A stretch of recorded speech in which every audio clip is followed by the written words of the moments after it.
May 1791, the height of the French Revolution. 3 skeptics have set out to challenge a legend. The legend. Whoever shall drink from the skull of the man who is buried here will inherit his powers. The name of the dead man, Michel de Nostradamus. His powers, the ability to predict the events of the future. For 200 years, his grave has remained undisturbed because the legend also said that whoever disturbed his grave would die. It was not the skeleton that suddenly startled the gravediggers, but the plaque around its neck with the date May 1791, which could only have been placed there at the time of burial in 1566.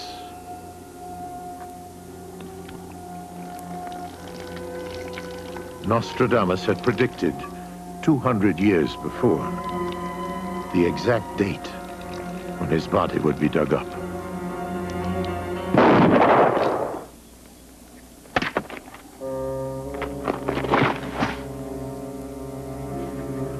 The shot that killed that gravedigger was fired from the riot of the surrounding revolution, a stray bullet that fulfilled the legend of Nostradamus.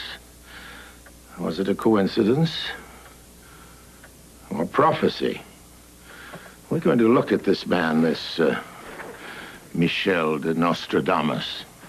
He was a respected French physician whose predictions of the future have mystified scholars for over 400 years. We're going to look at his predictions of the French Revolution, of the Kennedys, of Napoleon, of Hitler, and of another man who, Nostradamus says, is soon to plunge the world into a catastrophic war. Was he a quack, this Nostradamus, a charlatan? Or was he a true prophet, a man with a gift to see what others cannot see? We're going to let you judge for yourselves. If his predictions of the past are accurate, then his predictions of the future could very well affect the lives of all of us. Nostradamus made over 1,000 predictions. There are experts who say that over half of them have already come true.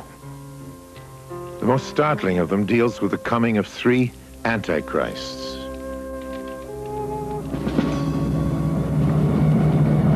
Hitler is believed to have been one of these.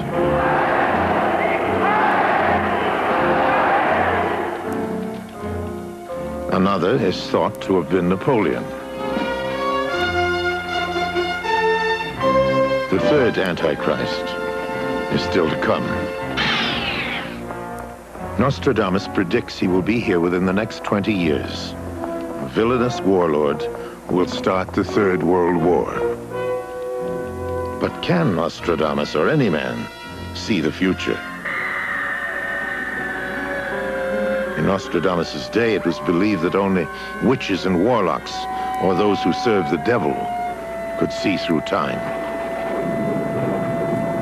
To claim clairvoyancy was heresy, and countless people were convicted and sentenced to horrible tortures and deaths. It's only in recent years that scholars at universities around the world have begun to seriously study the question, can man see into the future? We asked scientist Dr. Edgar Mitchell, one of the first men to walk on the moon, if it's possible to see through time. Yes, it's possible to see into the future. Every human being has virtually unlimited awareness and creative capabilities.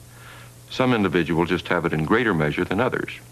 There have been a number of studies on this, and they're getting better and more definitive each year.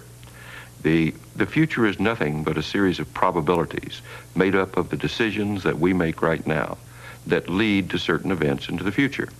But every human being has this capability, determines their own future. Some just have greater awareness than others. Nostradamus was conscious of his greater awareness even as a boy growing up in the French village of Saint-Rémy-de-Provence, where he was born in 1503. Coming from a family with roots in both Jewish and Christian traditions, he believed his visions proceeded from the divine power of God. His ancestors were Jewish. His family had converted to Christianity. So with his grandfather, a doctor, he studied the Kabbalah, as well as the Old and the New Testaments. He also studied the stars. Nostradamus' early education was an extraordinary one for a French youth of his day. His father, who was the village notary, saw to it that Nostradamus was schooled in the classics and the sciences.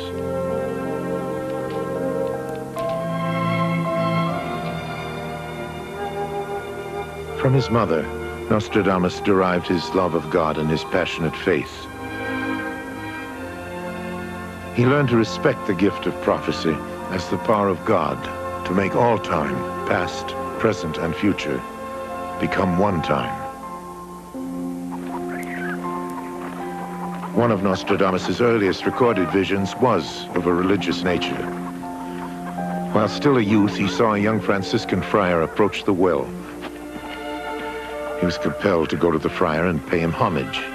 He fell to his knees and kissed the young man's robes. Asked why he was paying such duty to a lowly friar, Nostradamus replied, "Because I must kiss the robes of His Holiness the Pope." Nostradamus' behavior was thought to be eccentric. But many years later, after Nostradamus had died, the young man, Felice Peretti, became Pope Sixtus V.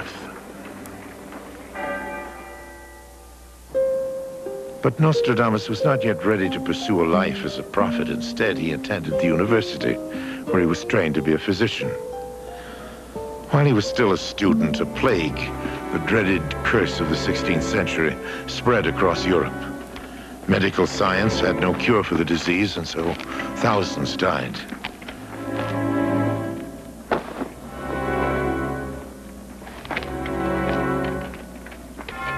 Nostradamus left school at the age of 22, never having practiced medicine before, went out to try to heal the sick and dying.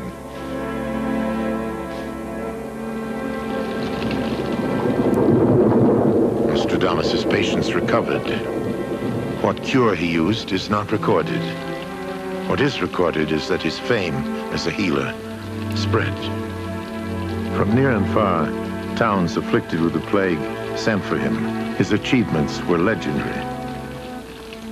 Had he never made a single prediction, Nostradamus would have endured in history as a remarkable physician. His success brought him to the town of Agen, where he married and settled down. There, rumors of his strange powers to see into the future provoked much curiosity.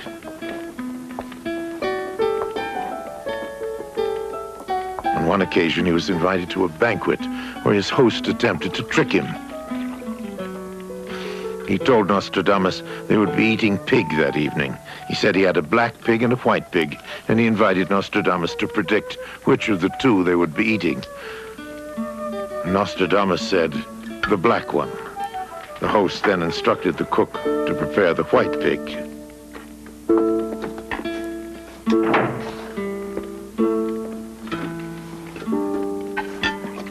Later that evening, as they were enjoying their meal, the host challenged Nostradamus to once more state which pig they were eating.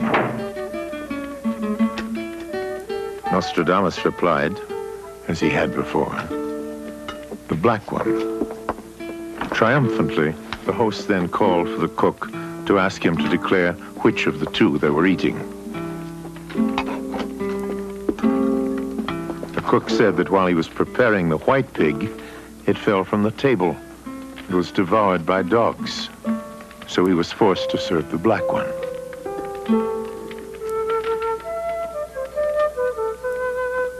More and more, Nostradamus was becoming aware of his power to predict the future.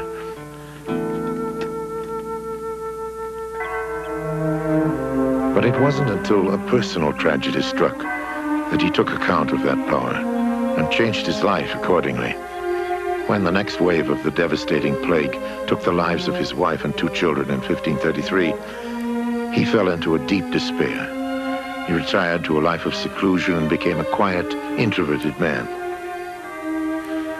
He then wandered aimlessly throughout Europe for the next 10 years. Nostradamus was looking continually inward. He now discovered what it was he had to do.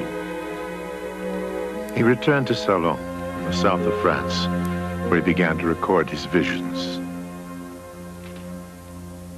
Seated at night in my secret study, alone, reposing over the brass tripod, a slender flame leaps out of the solitude, making me pronounce that which is not in vain.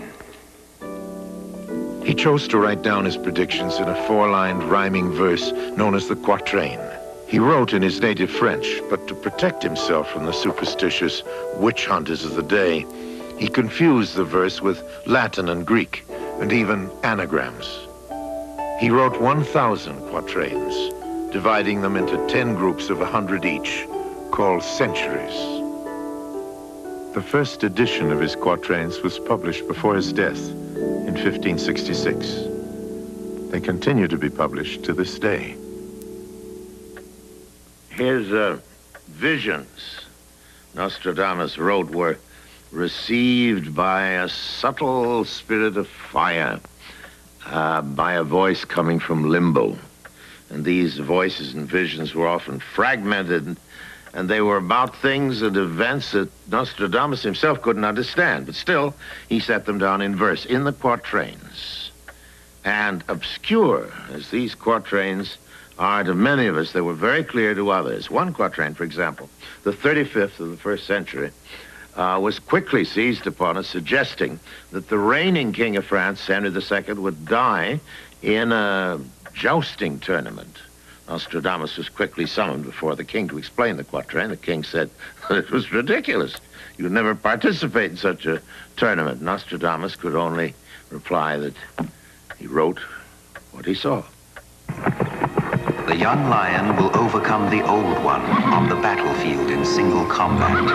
In a cage of gold, his eyes will be put out. 2 wounds in one, then to die a cruel death. Despite Nostradamus' warning, the king did joust in a tournament.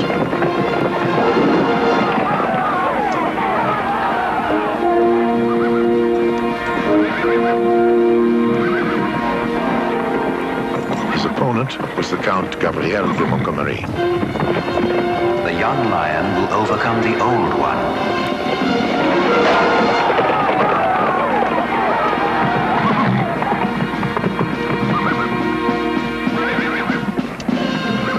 In a cage of gold, his eyes will be put out.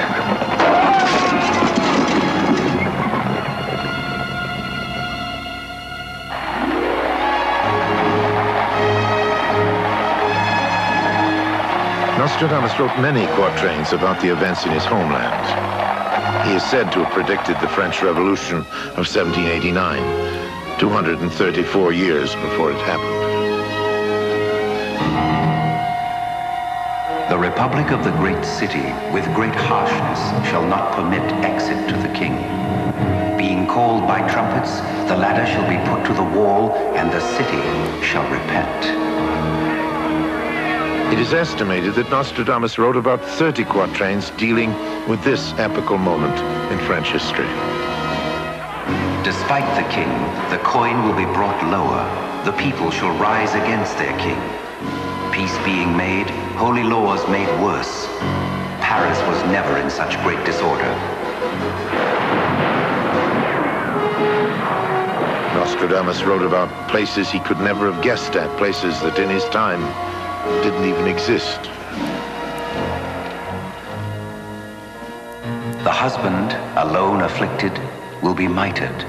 Conflict will take place at the tile works by 500. One betrayer will be titled.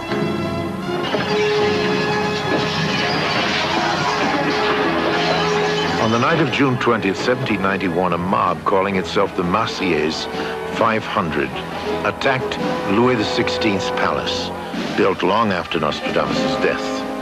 The palace was called the Tuileries, which in French means the tile works. Conflict will take place at the tile works by 500. Then there's the remarkable quatrain in which Nostradamus wrote about the king's flight from Paris.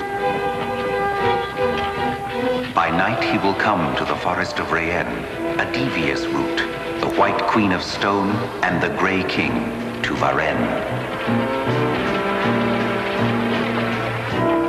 Louis XVI, with his wife Queen Marie Antoinette, fled Paris in 1791, taking the odd route via the forest of Rennes. Disguised as a monk, he was dressed in gray, and he went to Varennes. Nostradamus also wrote about the fate of the royal couple. The government taken over will convict the king. The king was condemned to death. The queen sent to death by jurors chosen by lot. Marie Antoinette was condemned to death by a jury of revolutionaries. The first time royalty was tried by a jury chosen by lot.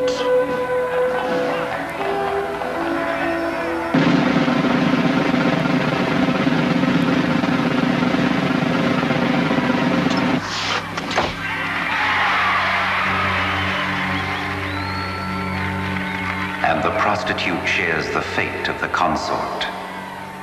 Madame du Barry, mistress of kings, also met her fate on the guillotine.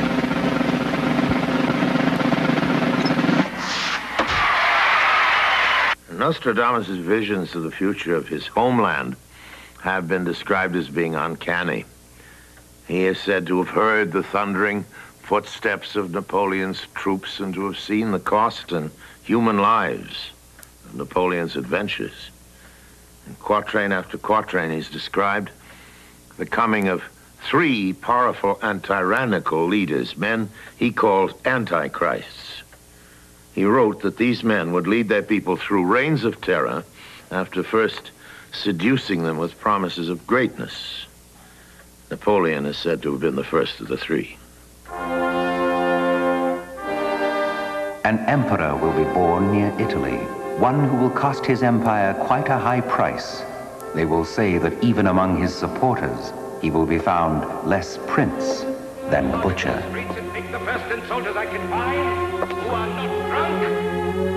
Napoleon, who was an emperor, not a king of France, was born near Italy on the island of Corsica. It was an unheard of place for a French ruler to be born. And even in his own time, Napoleon was seen as both prince and butcher. From a simple soldier, he will attain to empire. From a short robe, he will attain the long. Great swarms of bees will arise. Short robes to long robes, soldier to emperor. Napoleon adopted the beehive as his imperial crest. For 14 years, he will hold the tyranny.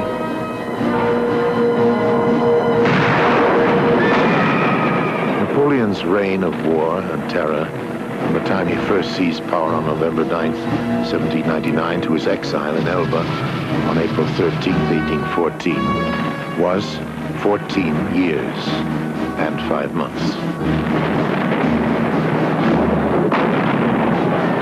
Of a name never before held by a French king, there comes such a fearful thunderbolt. Italy, Spain, and England tremble.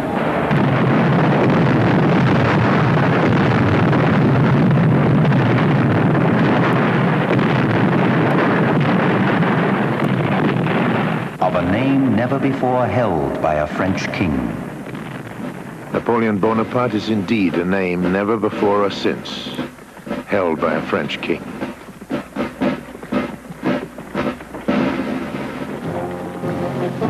A great troop shall come through Russia. The destroyer shall ruin a city. Napoleon, whose name in Greek means the new destroyer, invaded Russia in 1812. His troops sacked and burned Moscow.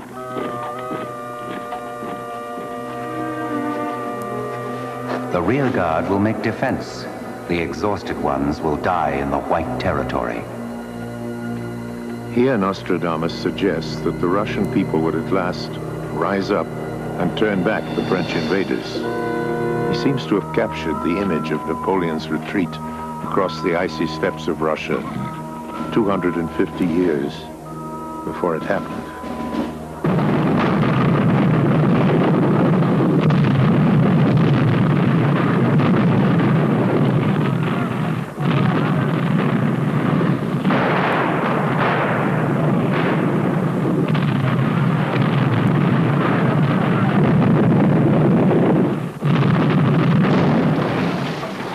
Napoleon had overextended his forces. His army was trapped over 3,000 miles from their home base in France.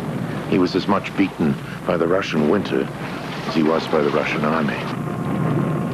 The French will come to dread the time of the north winds, their forces having driven too far.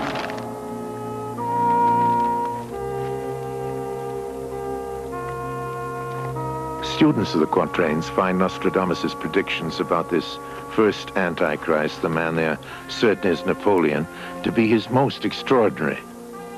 They point to a verse they say tells of Napoleon's defeat and exile to the small island of Elba. The great empire will soon be exchanged for a small place in which he will come to lay down his scepter. A small place of tiny area, it will soon begin to grow. Here, experts say, Nostradamus is alluding to Napoleon's escape from Elba. It was a daring attempt to regain power. The captive escaping great dangers, his fortunes greatly change. Successful, Napoleon began what was to become known as the 100 Days, which would reach a climax on June 18th, 1815, on a battlefield in Belgium.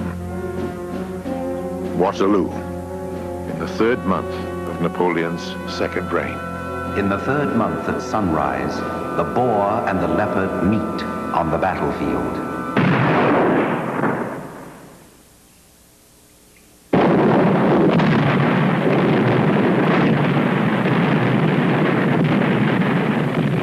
Napoleon's enemy was the Duke of Wellington, the man he called the Leopard of England. The boar and the leopard meet on the battlefield.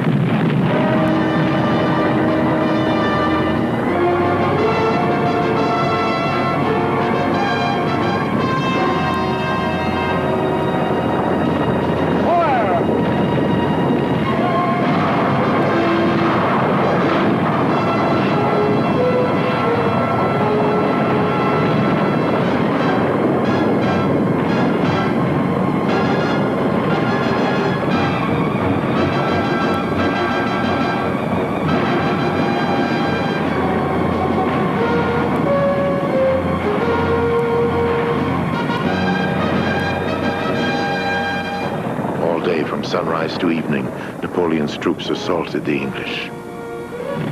But it was the French flank that broke first. Wellington, the Leopard, could now take hope. The fatigued leopard looks up to the heavens. An eagle soars to the sun. The chief adversary will win the victory. The chief adversary, Wellington. The loser, as Nostradamus may have predicted 250 years before, Napoleon.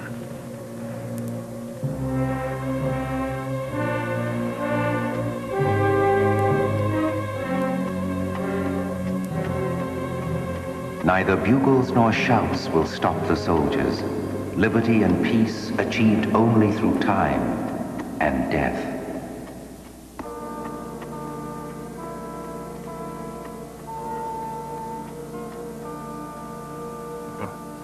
Incredible. Yes.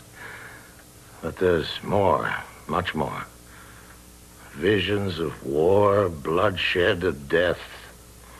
Visions of the future that are often bleak and terrifying. Visions that tormented Nostradamus, who was, after all, a man of peace, a man who was a physician, a healer, before he was a prophet. Visions that he hoped would cause his fellow countrymen to take a long look at the destiny of France, to wonder about it, to think about changing it. And yet, not all of his visions were of events to happen in his homeland.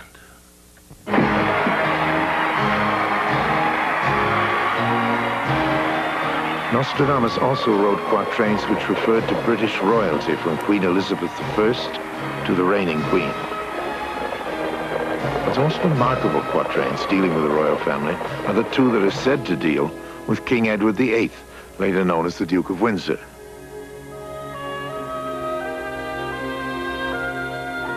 Edward was a popular figure wherever he traveled, and on those travels he met an American divorcee, Wally Simpson. For being unwilling to agree to separation, he will be recognized as unfitted to be king. He will be driven out, and another shall rule in his place. Believe me when I tell you that I have found it impossible to carry the heavy burden of responsibility without the help and support of the woman I love. Edward's brother was crowned king in his place in 1936. The English people were divided in their loyalties. The kingdom will be divided over the brothers. One of them will take the arms and name of Britain. The new king called himself George VI.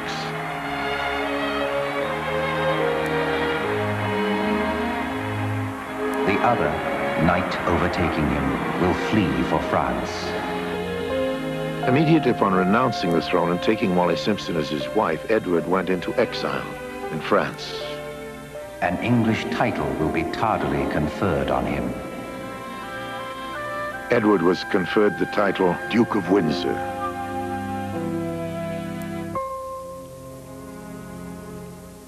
Nostradamus also wrote about the British adventures in the New World, only just discovered in the years before his birth.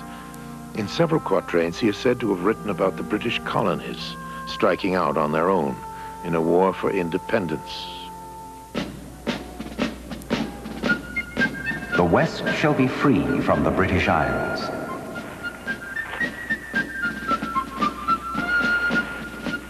Nostradamus wrote that line in the seclusion of an attic room in a small town in France about a country not yet born, 2,000 miles away.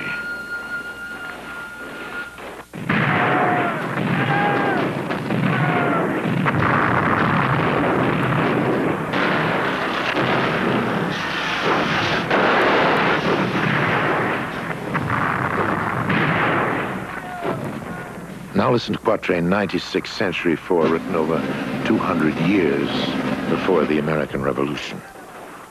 The eldest sister of the Britannic Island shall be born 15 years before her brother.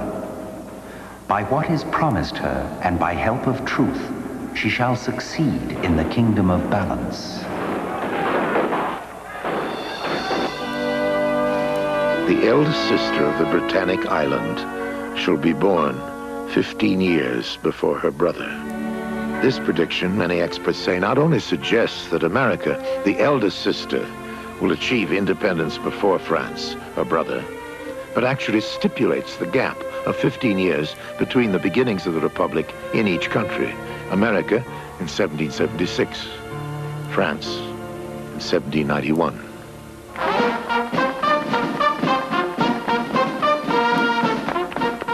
By what is promised her, and by help of truth, she shall succeed in the kingdom of balance. Here, the Nostradamus proponents say the 16th century French prophet was predicting that the United States would one day ensure the balance of power in the world.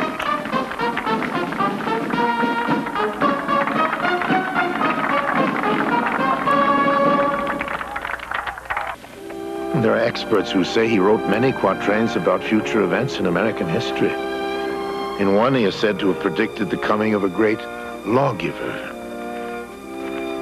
The sacred pomp shall bow down her wings at the coming of the great lawgiver.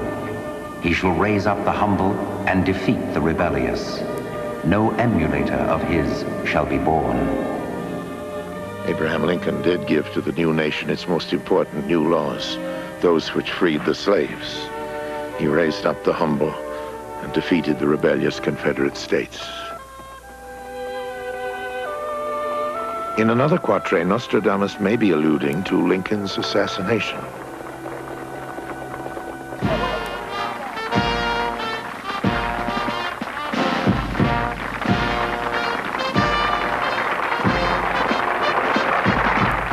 A conspired death shall come to an effect, charge given and a journey to death.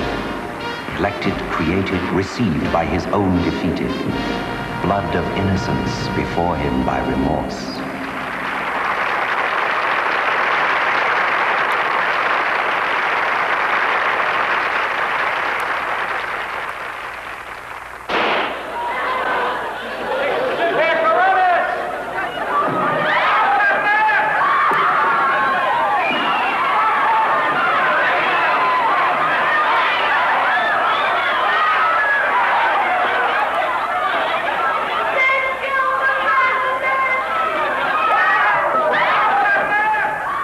A conspired death, Nostradamus wrote. Lincoln's murder was the result of a vast conspiracy, the exact details of which are still not fully understood. By his own defeated, Nostradamus added. Lincoln was killed by those he vanquished in the Civil War. The researchers and scholars who have been analyzing and interpreting the quatrains of Nostradamus over the last 4 centuries have reached some rather startling conclusions, and none more startling than the predictions of the assassination of not one, but 2 American presidents. For besides finding the quatrain alluding to the killing of Abraham Lincoln, experts point to a quatrain which suggests the assassination of John Kennedy. The same quatrain also suggests that a modern-day prophet would predict the tragic event and would try to warn the president. The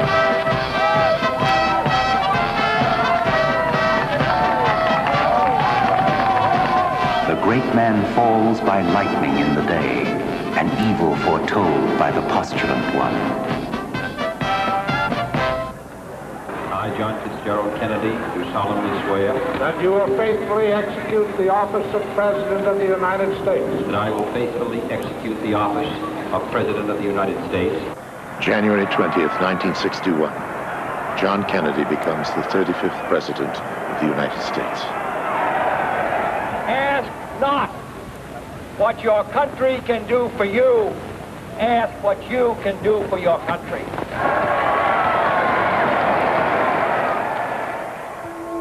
November 22nd, 1963. Dallas, Texas. The great man falls by lightning in the day.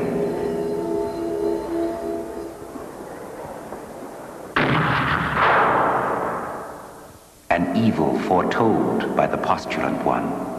The postulant one could be the modern-day psychic Gene Dixon, who publicly foretold the assassination of President Kennedy. And I remember that day of August 1952. It was pouring down rain just as it was when you came. And I felt this presence so close to me, very close to me. And as I went to the St. Matthew's, was kneeling in prayer in front of the Holy Mother, there it showed me as though it was a film, everything that would happen. And it even showed me that the president would be seated, he'd be Democrat, and assassinated in his first term. Now that was a revelation, that was a prophecy, that would not change. But then, when I got the name of the assassin, that it would be a plot, that was a prediction. That was picking up the thoughts. It's like when you turn on radio or television and pick up a certain channel. So I picked up the channel and got the name of Oswald, and that's documented before it happened. And as I recall, I tried many ways to get to the president, and I thought, well, the best way and the easiest way was to go to Kay Haley. Kay Haley was a very, very close friend of the president's. In fact, knew the father long before Jack was born. And I asked her, would she go to the White House and intercede for me, and ask the president not to go to the Southwest. And his trip had not been announced publicly. She said, Gene, what trip? I said, Kay, it's a trip to the Southwest, to Texas. And she promised to go to the White House and intercede for me, and she did go.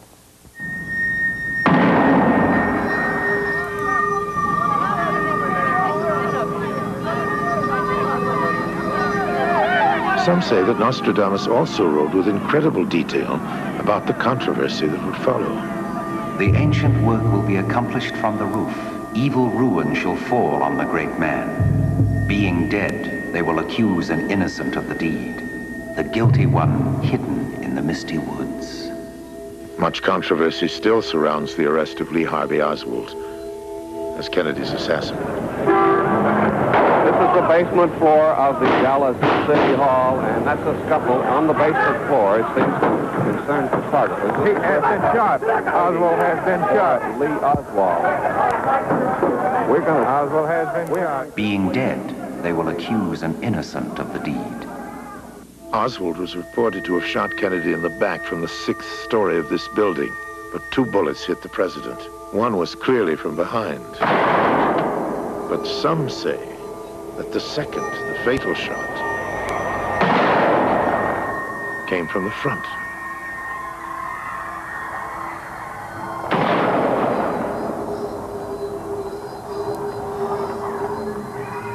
The only possible position for an assassin to be concealed in front of the car at that moment was this clump of bushes known as the grassy knoll.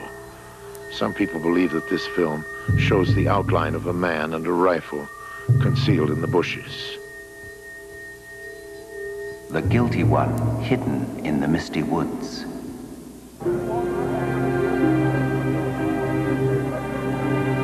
President Kennedy was killed almost 20 years ago. Still, the controversy rages. The Warren report failed to clear the air. A congressional commission and subsequent FBI reports have still left questions unanswered. Is it possible that Nostradamus, 4 centuries ago, could have had an insight into these strange events?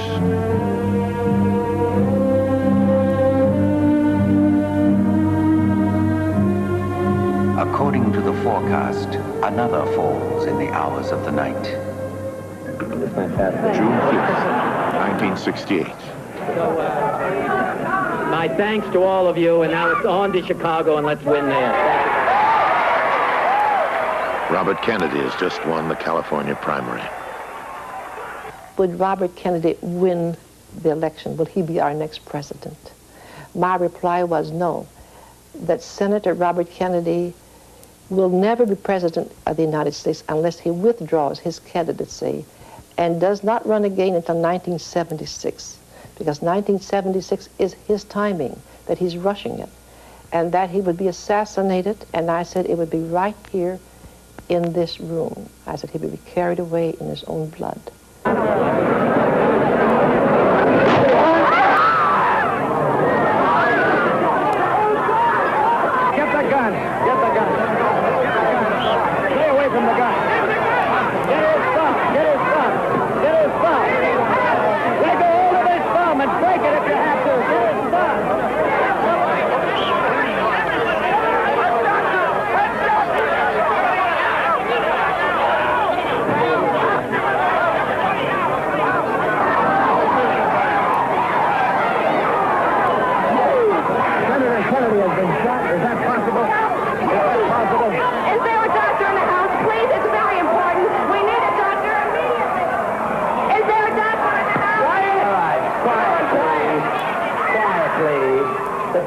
Everybody can do here is in an orderly way leave. Would you please do that? Just in an orderly way, clear the room. Can we do that, please?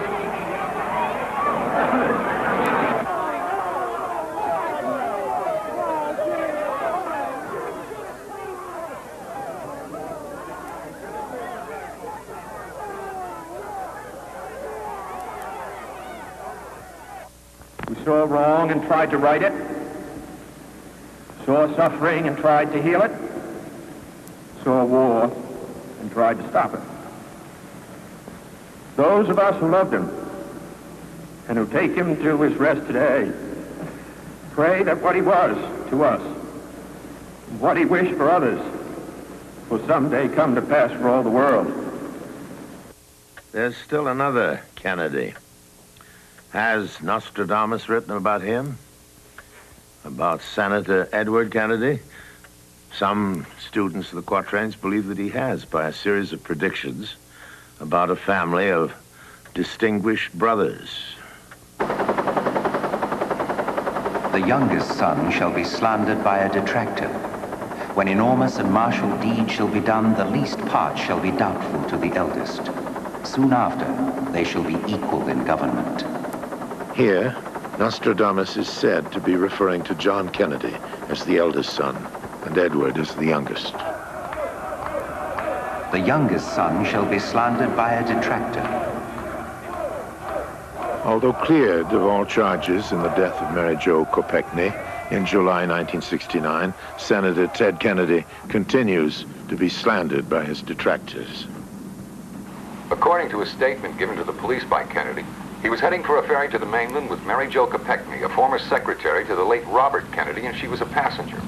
Kennedy said he took the wrong turn and his car went off a narrow bridge into 8 feet of water. Kennedy managed to escape, but Miss Kopechne drowned. According to police, 8 hours elapsed before Kennedy showed up at the police station to report the accident.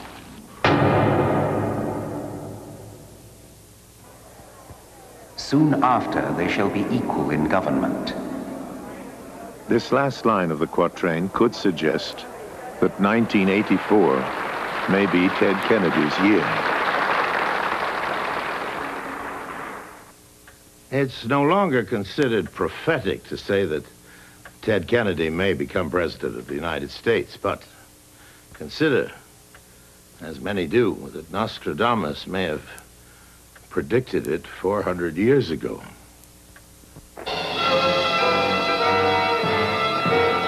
Nostradamus wrote in considerable detail about revolutions and civil wars. Consider this one. One of the greatest shall flee into Spain, which afterwards shall cause a wound to bleed long. Destroying all, he shall reign in peace.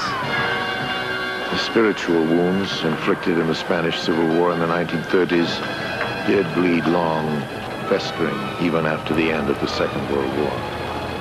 The line, "They shall reign in peace," could refer to the fact that the victorious fascist regime remained neutral even during the Second World War. Nostradamus went further. He named the leader of this fascist regime. From Spanish Franco shall come the assembly. With those of the Riviera, there shall be a struggle. From Spanish Franco, Franco, Franco, Franco. Experts point to this quatrain as being one of Nostradamus' most remarkable achievements, to actually record a real name of a participant in a future historical event. And this is not the only real name Nostradamus wrote in his predictions. In Century 1, Quatrain 25, he wrote, "The lost thing is discovered, hidden for many centuries. Pasteur will be celebrated as a demigod when the moon completes her great cycle." Now here he names Louis Pasteur. It actually gives the date of one of his greatest scientific discoveries, 1889, the exact year that the cycle of the moon was completed. In another quatrain, he names Montgolfier, the inventor of the air balloon. The 16th century earthbound Nostradamus clearly foresaw that man would take to the skies. Everyone shall go safely by air.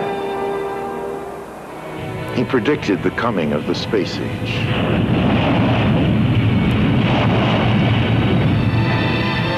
After a great human change, another is at hand. The great engine reneweth with the ages.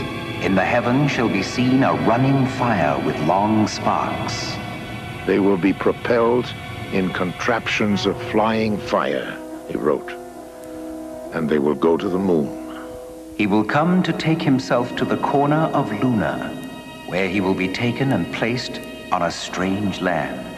Eagle, we got you now. It's looking good, over. Roger, copy. Contact light. Okay, engine stop. We copy you down, Eagle. Tranquility Base here. The Eagle has landed.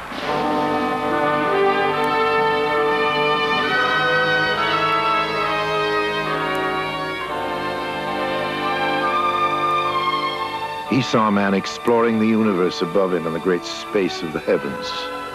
He also saw man exploring the world below him, deep in the sea.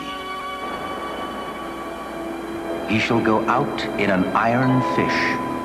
By lightning on the arch, gold and silver melted, the fleet can swim underwater. It shall be as a barn under the sea. He foresaw the periscope. The eye of the sea watches like a greedy dog. He foresaw that man would use this new invention to make war. In an iron fish he will make war. Nostradamus wrote that man would escalate the way in which he waged war as he improved his technology. He wrote about man's seemingly insatiable desire to refine the art of destruction. He wrote specifically about 3 men who would twist this technology to serve their own megalomania. 3 infamous and evil tyrants, antichrists, as Nostradamus called them, would alter the course of the world's history. The first of these antichrists was to have been Napoleon. The second, Nostradamus wrote, is a man stained with murder, the great enemy of the human race, worse than any who had gone before, bloody and inhuman. Scholars are unanimous in agreement. The 16th century prophet here was writing about Adolf Hitler. From the Aryan height there shall arise one who is both elevated and obscure, of him who rules from the most horrible throne ever known.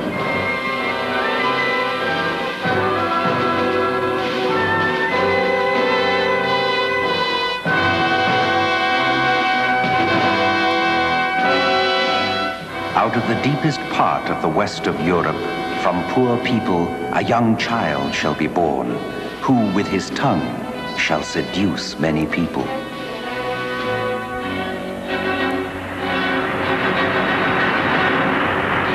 Neurosis, charlatanism, bombast, anti-socialism, hate of the Jews, treachery, murder, race insanity. I am the leader of the German people! The great Squawker, proud without shame, shall be elected governor of the army. A captain of great Germany shall come to yield himself by false hope, so that his revolt will cause great bloodshed.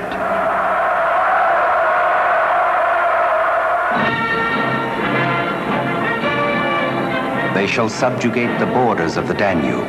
They shall pursue crosses of iron, topsy-turvy.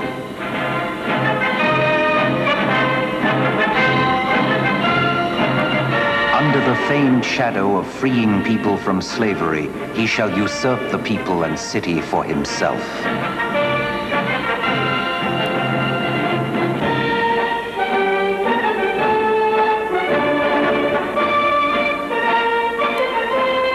He came to power in 1933. The German people surrendered to him their hopes. The European nations surrendered to him their liberties. He shall come to tyrannize the land. He shall raise up a hatred that had long been dormant. The child of Germany observes no law. Cries and tears, fire, blood, and battle. It reads like a Grimm's fairy tale till you remember how hideously real it was. In all of these quatrains, Nostradamus is accurately describing the horror that was Adolf Hitler. And there are 3 other quatrains we should mention here in which some experts believe Nostradamus actually mentions Hitler by name, missing by just 1 letter. These quatrains contain the name of a man called Hister, H-I-S-T-E-R. Now, the expert asks, given the task of seeing 400 years into the future, isn't it possible that Nostradamus could make such a mistake? No matter, they say. There are enough quatrains that do suggest Hitler without naming him. The premier worse than ever did Nero see the spilling of brave human blood.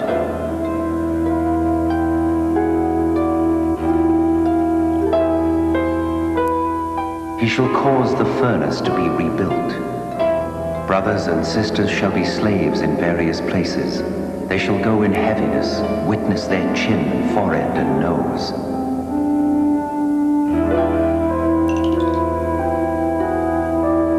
The bloody emperor by battle shall make a speech and roast the tongue, the flesh, and the bones.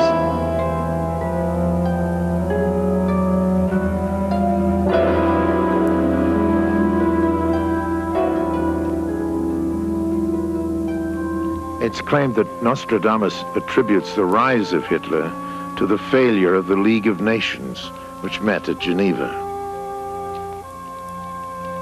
The faults of Geneva will be laid bare. Once the League of Nations failed to stop aggression in Ethiopia and Manchuria, Hitler responded by launching his own war.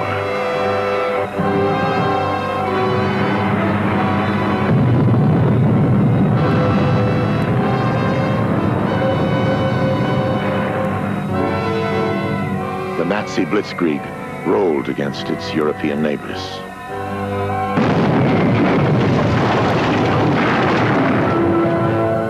The great leader of Germany will incorporate into Great Germany Brabant, Flanders, Ghent, Bruges, and Bologna. He will assail Vienna and Cologne.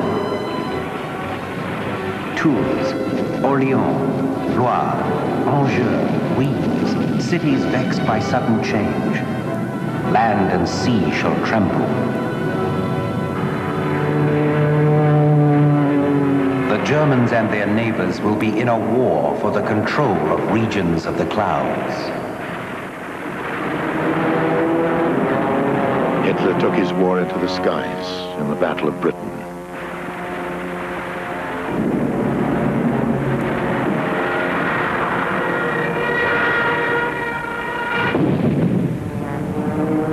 What followed was one of the greatest air battles the world has ever known.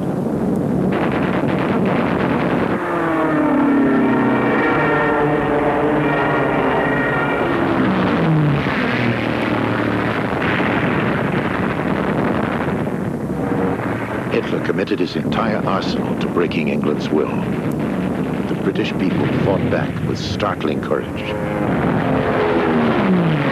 In the island shall be such horrible tumults that nothing shall be heard by a warlike surprise. So great shall be the assault of the robbers that everyone shall shelter himself under the great line.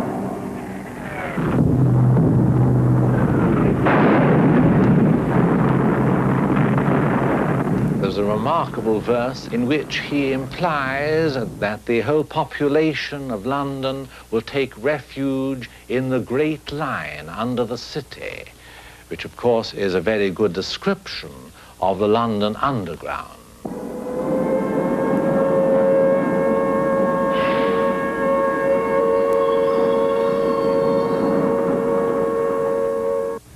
In all 10 of his books, Nostradamus writes about what could be the Second World War. He suggests not only the rise of Hitler, but the rise of Mussolini. Born in a hovel, elevated to power is he who is empty and vain, a treacherous brute. He will tyrannize Italy. Other quatrains, experts say, predict the Nazi invasion of Belgium and their occupation of Norway. So extensive, in fact, were the visions of Nazi victories in the quatrain that they were actually used as propaganda weapons by the Third Reich. Frau Josef Goebbels, wife of Hitler's propaganda minister, read the quatrains and, elated at their predictions of victory, showed them to her husband. Goebbels agreed with his wife. Nostradamus' predictions could serve as a propaganda weapon.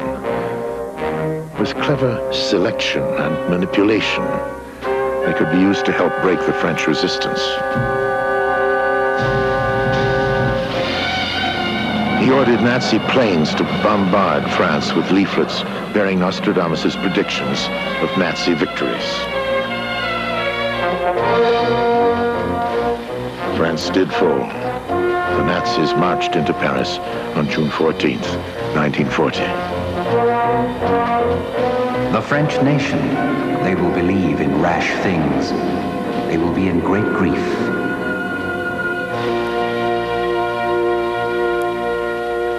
The Allies were quick to respond to Hitler's exploitation of Nostradamus's prophecies. Winston Churchill, with the aid of an astrologer, published those quatrains that he felt forecast Hitler's defeat. The Roman power will be defeated, then the great neighbor also, then they will turn about in confusion, the great country perverted will be vanquished. And the Americans also used Nostradamus's predictions in a home front propaganda effort. MGM Studios, under producer Carrie Wilson, produced a series of shorts about Nostradamus for the movie theaters. Beyond exploring the mysteries of prophecies, the films served the national interest. But Nostradamus made some predictions about us, too. The chosen protector of the great country for endless years will hold the famed torch. It will serve to guide this great people, and in its name they will struggle and triumph. Yes, the people of the 13 colonies chose freedom as the protector of this land. For endless years, freedom has and will hold up the famed torch.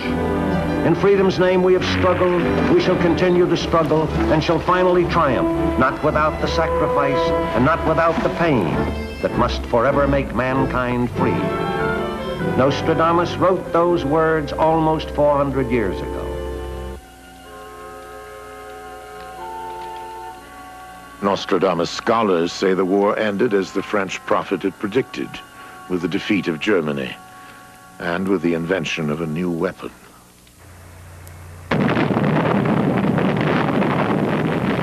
Saturn of gold will be changed into iron. The contrary of the positive ray shall exterminate all. The contrary of the positive ray. This is thought to be a reference to the chain reaction involved in nuclear fission. Fire, the color of gold from heaven to earth, shall be seen. Great murder of mankind, great loss of infants.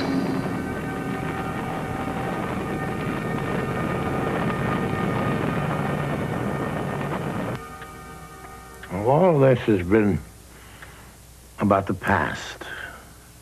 A conjecture of how Nostradamus viewed history from his time to ours. What about today, the present, the here and now? Well, if you keep one eye on your daily newspaper and one eye on the quatrains, I think you can pretty quickly see why so many of his partisans continue to insist on his relevancy in modern times.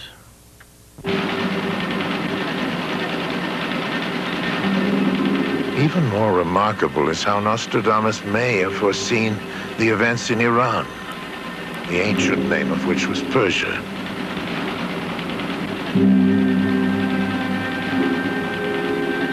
Rain, famine, war in Persia having not ceased, too great a faith shall betray the monarch.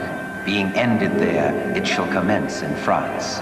A secret omen to one that he shall die. Nostradamus scholars insist that this is a startling prediction about the fate of the Shah of Iran. Too great a faith shall betray the monarch. A secret omen that he shall die. And what of the next line? Being ended there, it shall commence in France. Until last year, the majority of people did not know who the Ayatollah Khomeini was, let alone that he would launch his coup against the Shah from Paris. Yet Nostradamus wrote this quatrain over 400 years ago. All too much? Well, let's pause for a moment. That's the past and the present. What about the future? This brings us now to the very essence of the mystery. How accurate is he? Can we dismiss old Nostradamus and all we've just seen as coincidence or facile interpretation, or is there just possibly some real substance and credibility to what he's written? If we accept past evidence as proof of his accuracy, then there's a fair chance that what he said about our future might also be true. And if so, then we must listen very carefully. Do we really want to know about the future? Maybe so. If we can change it, if by heeding the warnings, we can alter our destiny for the better. But can we change the future? Of course, it's possible to change the events of the future. Since the future is nothing but the summation of our decisions made now that project the future, when we don't like what we're seeing, if we're aware of what those events are going to lead to, we simply change our minds about what we want. The future is determined by our decisions, and if through great awareness we do not like the trend that is taking place, we change our mind and thus change the course of history. Nostradamus also believed that the future can be changed. In an epistle to his infant son Caesar, in which he dedicated his life's work to him, he wrote that the tragedies he predicted could be averted. William Shakespeare, born 2 years before Nostradamus died, also wrote that man, if he chose to, could be the master of his fate. With the idea, then, that we do still have it in our power to affect the future, let's go ahead and look for the signs as Nostradamus wrote about those signs. Let us now encounter the events still to come. But before continuing, let me warn you now that the predictions of the future are not at all comforting. And I might also add that these predictions of the past, these warnings of the future, are not the opinions of the producers of this film. They're certainly not my opinions. They're interpretations of the quatrains as made by scores of independent scholars of Nostradamus' work during the last several hundred years. These scholars tell us that Nostradamus foresees a great worldwide drought and famine within the next decade. In the year that Saturn and Mars are equally fiery, the air is very dry, a long meteor. Of people and beasts shall be a horrible destruction, blood, thirst, famine, when the comet shall run. When the comet shall run. When the comet shall run. Halley's Comet, that most spectacular of comets, shall run again in 1986. Distress from fire in the sky. There is a very great drought. Fish in the sea, river, and lake boiled hectic.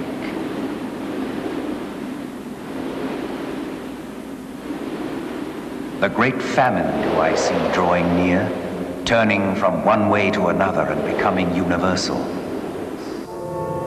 A famine so great and so long that man shall become a man-eater.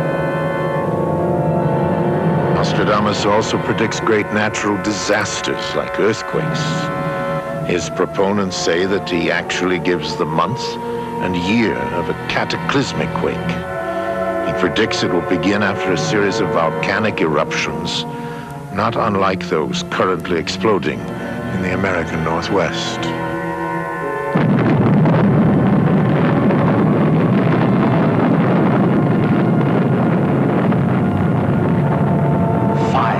Center of the earth, the great earthquake shall be in the month of May.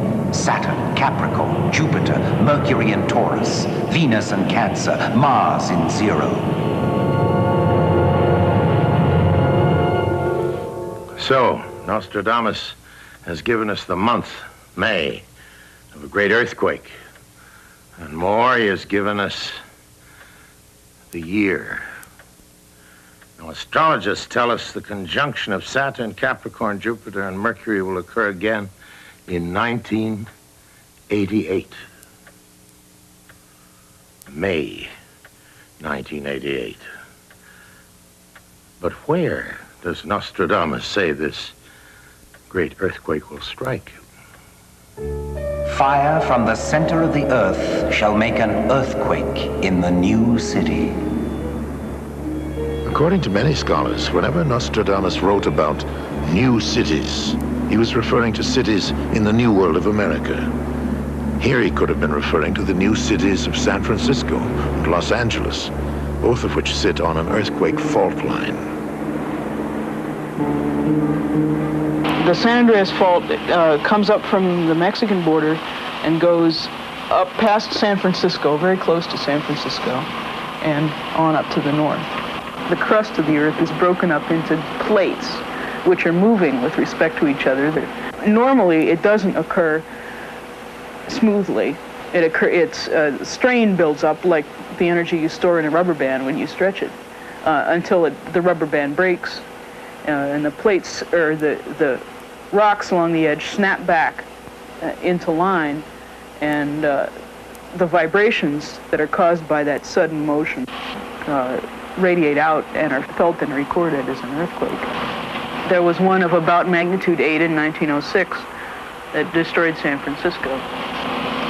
It's been determined that the recurrence rate between great earthquakes is about 160 years.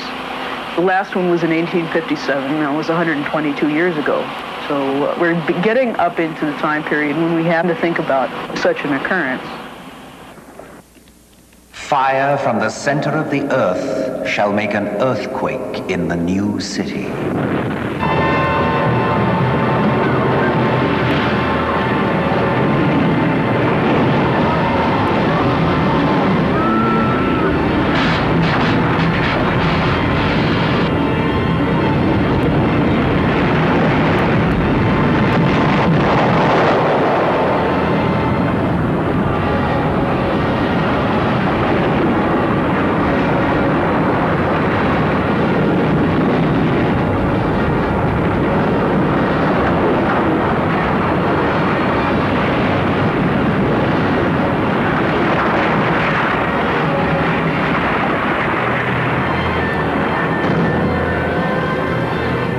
Nostradamus foresees that these disasters will be worldwide. I bewail Nice, Monaco, Pisa, Genoa, Savona, Siena, Capri, Modena, Malua. Fire and earthquake. There will be great floods, unhappy endings.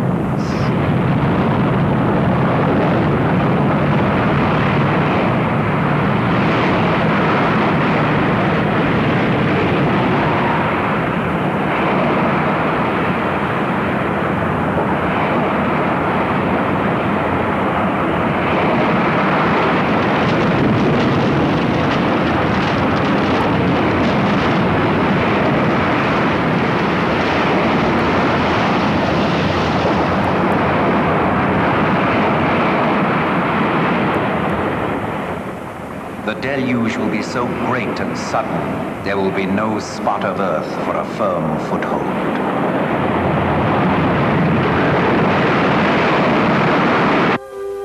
Nostradamus, like the Bible, predicted that these natural disasters will precede a great war, a war far worse than all the other wars put together. Nostradamus not only predicts the Third World War, but even predicts when and where it will begin and who will be fighting. He tells us, too, how long the war will last and who will survive. Well, first we ask, when? In one quatrain, he tells us that the war will begin when the Sun, Mars, and Mercury conjunct in the sign of Aquarius, and this conjunction is an infrequent one. It happens again in 1994. So this could be the year in which the Third World War begins. In another quatrain, he gives us an actual date when the war will be well underway. In the year 1999 and 7 months, from the sky will come the great king of terror. He will bring back to life the king of the Mongols. Before and after war reigns. Out of the country of Greater Arabia shall be born a strong master of Mohammedan law. This king will enter Europe wearing a blue turban. He is one that shall cause the infernal gods of Hannibal to live again. He will be the terror of mankind. Never more horror. This king, this warlord, Nostradamus says, will wage war against the West. The kingdom of the Fez shall come to the throne of Europe. When? Well, starting between 1994 and 1999. Where? From the Middle East, an invasion of Europe spreading across the entire world, a war led by a great king of terror, a third Antichrist after Napoleon, after Hitler. A leader so terrible, he will bring the world, according to Nostradamus, face to face with final annihilation. The great one of the East, by land, sea, and air, with a great army will cross with death. The kingdom of the church will be overcome by the sea. From Persia, very nearly 1 million. From Persia, from Greater Arabia, from the kingdom of Mohammed. Nostradamus clearly suggests that the Middle East will play a central role in the trouble to come. There are few contemporary foreign policy experts who could quarrel with him. World attention is now focused on that part of the world with its oil deposits and its growing population of devout Muslims. There are over 750 million Muslims in the world, most of them in the Middle East. Recently, they have been rediscovering their Islamic roots. Long suppressed by the superpowers, they are now beginning to reassert themselves politically.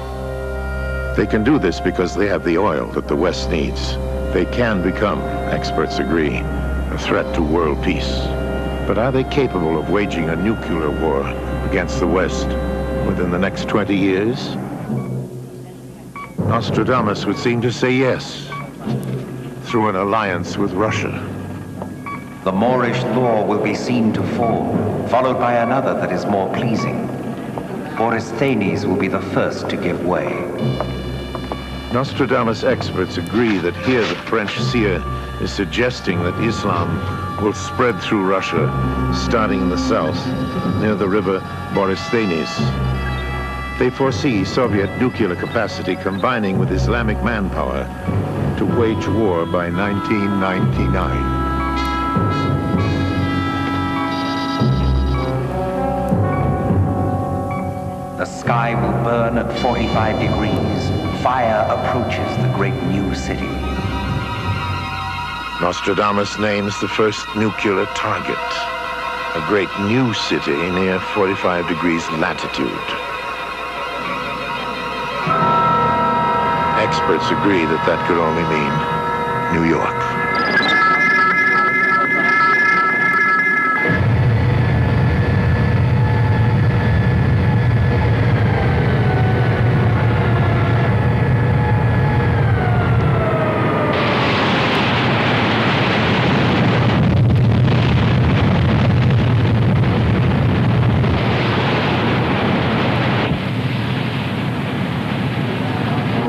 By fire he will destroy their city.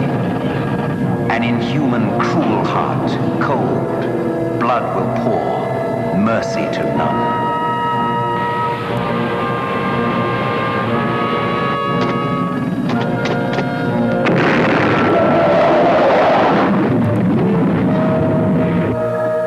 Nostradamus is also said to have written of the American response. The trumpet shakes with great discord. An agreement broken. Lifting the face to heaven, the bloody mouth will swim in the blood.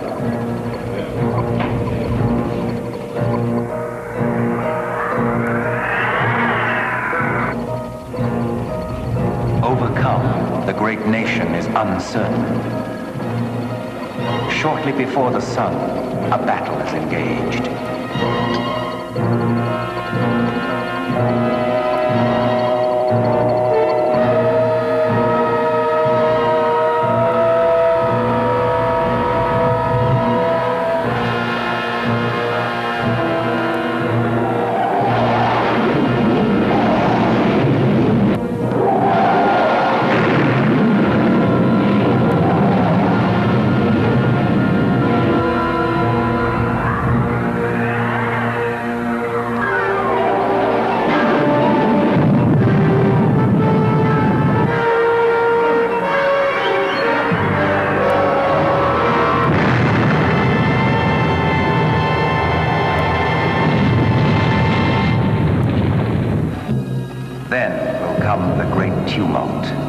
Warfare on a greater scale than ever before. Explosions. There will be a great onslaught.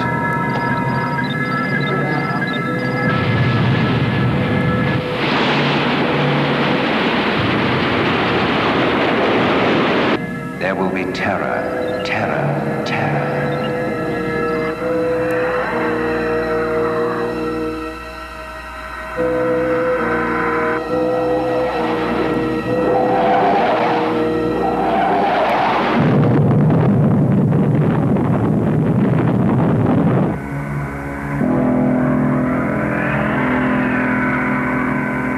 Of the world, the new city in the way of the man-made mountains shall be seized on and plunged into ferment. Again, Nostradamus suggests that New York, with its skyscrapers, its man-made mountains, will be a nuclear target.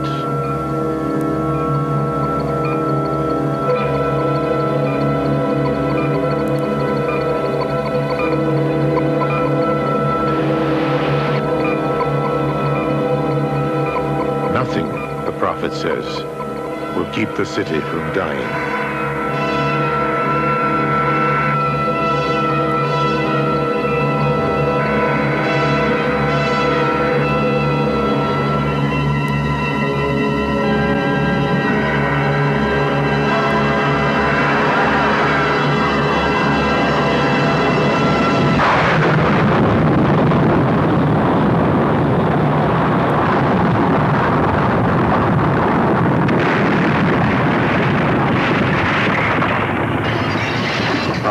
Fires, a great place burns with heat. A hot wind. War.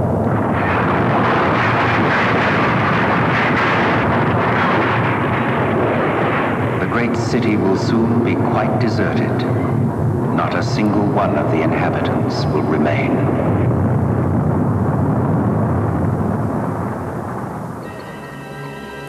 Nostradamus tells us how long the war will last. The war shall last 27 years. The earth trembles, pushed into the air and falls again. The herald is sent out to call for surrender.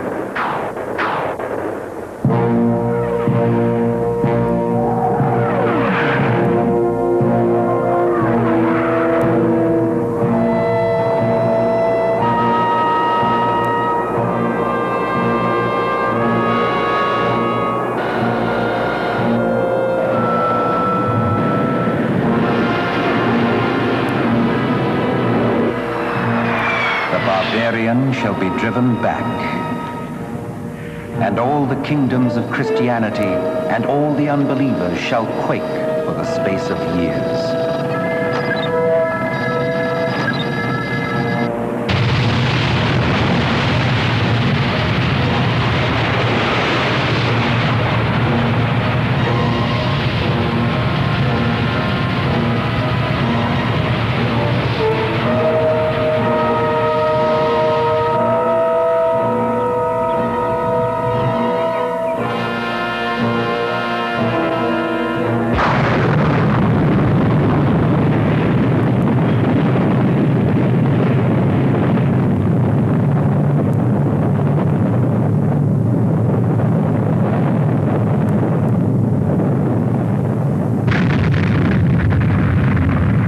there shall be more grievous wars and battles. Towns, cities, castles, and other buildings shall be burnt, desolated, and destroyed. Married women and widows ravished, sucking children dashed against the walls of towns. So many evils shall be committed that almost the entire world shall be undone and desolate.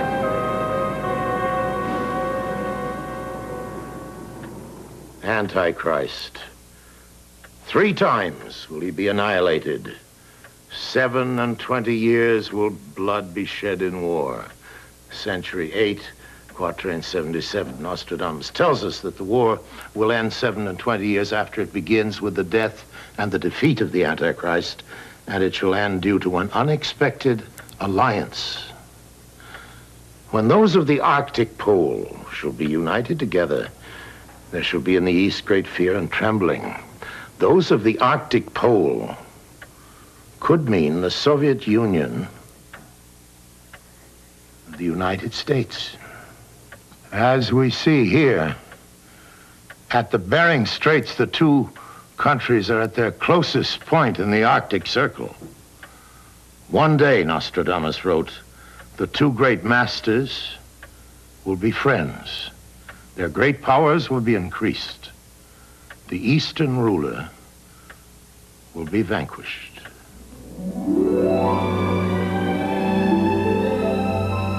The sun and the eagle will appear to be victorious. Peace, prosecuted by death, it shall be achieved. In one night, the tree that has been long dead and withered shall grow green again.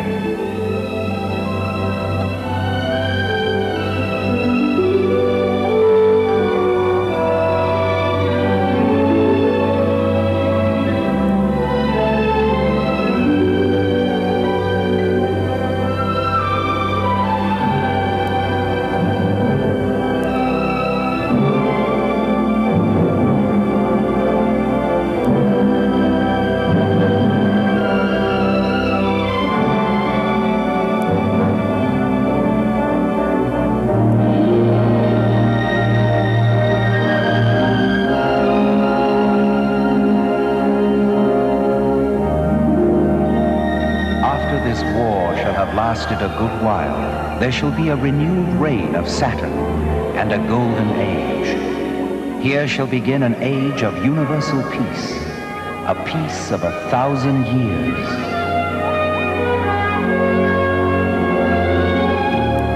And after a peace for 1,000 years, Nostradamus tells us next to nothing. He does, however, tell us in what year the world will finally come to an end. The year 3797. He wrote about the end of the world in a letter to his infant son. And you know, it's at such times that each of us looks at the long road ahead, contemplating not only our own future, but the future of our children. Not many of us can see the future, but none of us need be Nostradamus or have his gifts for seeing through time to sense that we are at a crossroads, that our immediate future could hold the worst war man will ever know. So we must, each of us in our own way, do something to make sure that that war will never happen. Perhaps if we heed Nostradamus, if we face up to the challenges of the future, it need not be too late. Not for us, not for our children, or our children's children.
When we come back, a special report on a cult video that has become an underground hit, a documentary about a medieval scholar named Nostradamus who predicted the future. Incredible.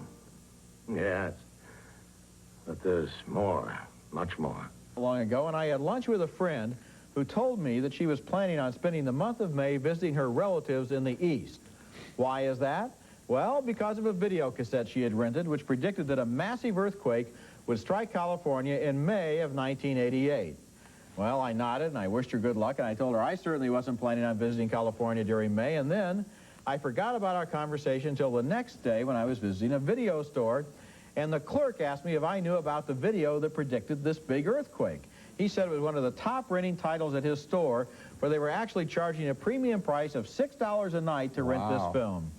The name of the documentary is The Man Who Saw Tomorrow, and it was released in 1981 with a narration by Orson Welles. It tells of the prophecies of Nostradamus, a medieval scholar who wrote 1,000 prophecies of things to come.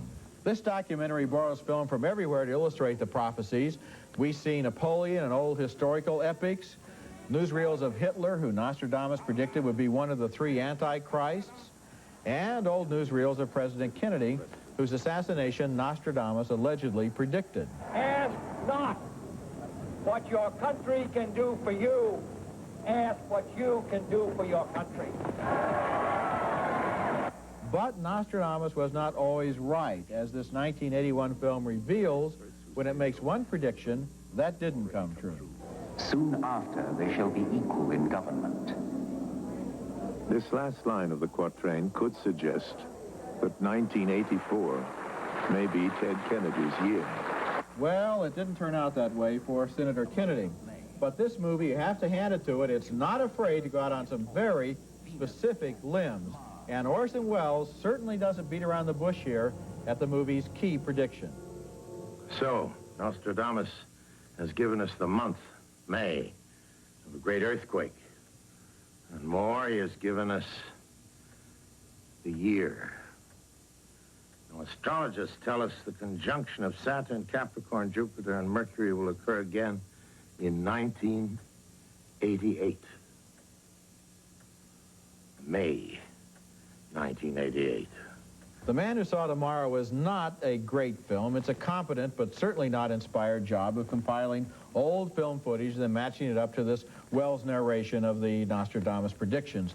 The film was produced by David L. Wolper, who helpfully adds a postscript saying that the producers don't agree with any of the predictions. Not just necessarily agree, they don't agree. There were a few historical moments that I was happy to see again in this film. The newsreel footage of the Kennedy inaugural, for example. But I could have done without Jean Dixon patting herself on the back for being the greatest thing since Nostradamus, and I hope that Nostradamus was just as wrong about the earthquake as he was about Ted Kennedy. Also coming up, by the way, according to Nostradamus, are World War III, followed by 1,000 years of peace before the world finally ends in exactly the year 3,797. I just thought you'd like to know that. Well, I'm glad they're holding the Oscars in April this year rather than in May. That's one nice thing to learn from the film. Actually, I think the appeal of the movie is a little bit on the curious and also the sick side, because a lot of the footage is voyeuristic. I mean, you see the Kennedy assassination, the Zapruder film stuff in slow motion. You're seeing some Nazi atrocities. You see the Jack Ruby killing and all this. I hope by even saying that I'm not selling the film. I'm trying to knock it a little bit that way. I think that part of the appeal is that they've thrown every part of world history they can at you. As for the predictions, my favorite moment would be, I suppose, the one where Nostradamus predicted that a man would eat a black pig rather than a white pig at dinner. And so the man instructed his cook to serve the white pig, not the one that Nostradamus predicted. And then when he went to check it out, as you know, he asked the chef, he said, no, you did eat the black pig because the white pig was killed, and I had to serve the black pig. Now, anybody who can come up with that, that's my kind of guy.